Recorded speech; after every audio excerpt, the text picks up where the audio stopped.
रूस यूक्रेन युद्ध से दुनिया पर एक और बड़ा खतरा मंडरा रहा है। दुनिया भर में खाने के तेल का अकाल पड़ता जा रहा है। पहले कोरोना और अब युद्ध से सप्लाई चेन पर बुरा असर दिखाई दे रहा है। कई अफ्रीकी देशों में भूखमरी का भी अब खतरा बढ़ता जा रहा है। यूरोपियन देशों में भी लगातार बढ़ रही है खाने पीने की दिक्कतें। खाने के तेल के दाम बढ़ रहे हैं। यूक्रेन पूरी दुनिया में खाने के तेल का सबसे बड़ा सप्लायर है, सबसे ज्यादा सप्लाई करता है।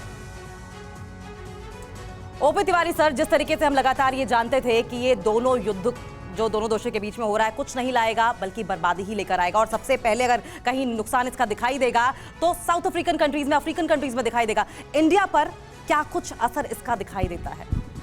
देखिए, ये जो क्वेश्चन बिल्कुल सही है। इसका ये एक लेसन है पूरे विश्व के लिए कि हमें आत्मनिर्भरता बहुत ज़रूरी है। अभी तक खाली हम यूक्रेन और रशिया के फूड ग्रेन और ईडेबल ऑयल और पेट्रोल और गैस पर निर्भर थे, लेकिन ये कभी भी संभव हो सकता है कि सारे रास्ते बंद हो जाएं, जिसका असर हमने श्रीलंका में भी देखा है और बाकी साउथ ईस्ट एशियन कंट्रीज में देखा है। तो भारत ने ये निर्णय बहुत पहले ले लिया था और इस स्टेप में, इस रास्ते में पहली शुरुआत कर दी थी। तो भारत का एक बहुत इंपॉर्टेंट रोल प्ले करेगा। जिस तरीके से हमारा एग्रीकल्चर प्रोडक्ट बढ़ रहा है, इस तरह से हम ऑयल का प्रोडक्शन बढ़ाएंगे और इनफैक्ट हम किसी के ऊपर नहीं बल्कि काफ़ी देश हमारे ऊपर निर्भर होंगे।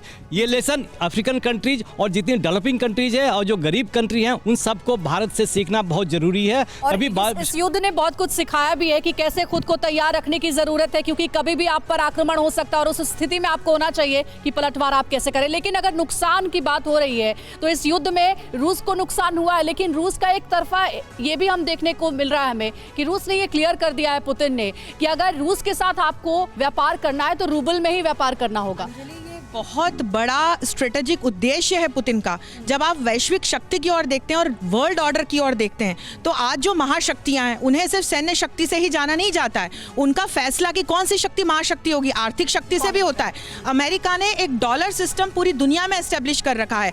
पुतिन को आज ये बहुत बड़ा मौका मिला है रूबल सिस्टम से डॉलर सिस्टम को रिप्लेस करने का। भारत के साथ भी आज रुपी रूबल में एक्सचेंज हो रहा है और अब जब रूबल में किसी भी चीज के दाम तय होंगे तो वो तमाम पुतिन करेंगे। सहमत नहीं है। जनरल कोचर कह रहे हैं कि इसकी चांस अभी कम है। अंशु जी, ये रूबल्स तो बहुत एक लो करेंसी आज वर्ल्ड में, और इसकी जो परसेंटेज है जिसमें ये एक्सचेंज होती है ये चौथे या पांचवें नंबर पे है। तो ये डॉलर नहीं मुकाबला कर सकता। ये कोई आसान सी चीज़ नहीं है कि एक रूबल अगर एक डॉलर का मुकाबला कर सके। वो इस्टेब्लिश करेंसी है और इतने सालों से है, प्रैक्टिकली यूनिवर्सल करेंसी है।